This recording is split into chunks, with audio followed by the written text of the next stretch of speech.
name is Dr. Anthony Levatino. I'm a practicing obstetrician-gynecologist, and I've performed over 1,200 abortions. Today I'm going to describe a second trimester surgical abortion called Dilation and Evacuation, or D&E. A D&E is performed between 13 and 24 weeks of pregnancy. After administering anesthesia, the abortionist uses a weighted speculum, like this one, that opens the vagina widely. Because second trimester babies are so large, this greater access facilitates a late-term abortion. Late-term abortion requires that the cervix be prepared 24 to 48 hours in advance with laminaria. Laminaria is a type of sterilized seaweed that absorbs water over 8 to 12 hours and swells to several times its original diameter. Once removed, metal dilators can be used to further open the cervix as needed. Once the cervix has been stretched open, the suction tube is placed inside. A baby at 20 weeks gestation is as big as the length of my hand, from head to rump, not counting the legs. The suction machine is turned on, and pale yellow amniotic fluid surrounding the baby is suctioned out through the catheters. With babies this big, they don't fit through catheters this size. The baby's bones and skull are too strong to be torn apart by suction alone. This is a Sofer clamp. A Sofer clamp is made of stainless steel. It's about 13 inches long. The business end is about 2.5 inches long and 1/2 inch wide, and there are rows of sharp teeth. This is a grasping instrument. When it gets a hold of something, it does not let go.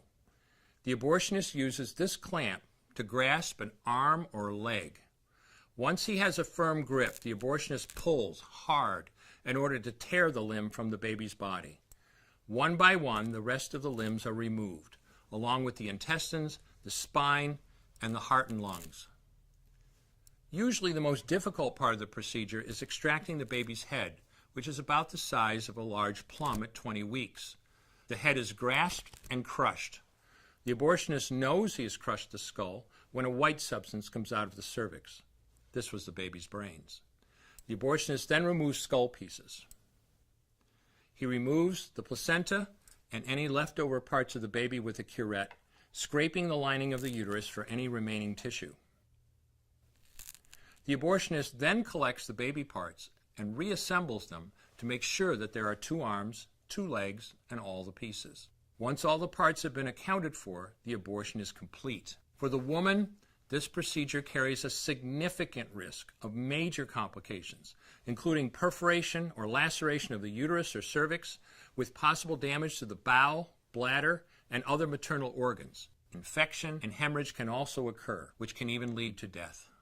Future pregnancies are also at greater risk for loss or premature delivery due to abortion-related trauma and injury to the cervix. As I mentioned at the beginning, I'm Dr. Anthony Levatino, and in the early part of my career as an OBGYN, I performed over 1,200 abortions.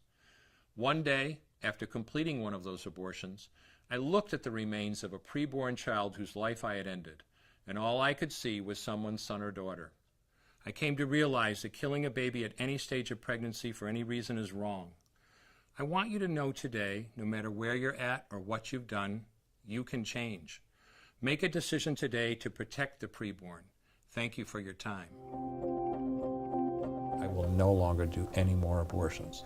When you finally figure out that killing a baby that big for money is wrong, that it doesn't take you too long to figure out it doesn't matter if the baby is this big or this big or this big or maybe even this big, it's all the same. And I haven't done any since then, and I never will.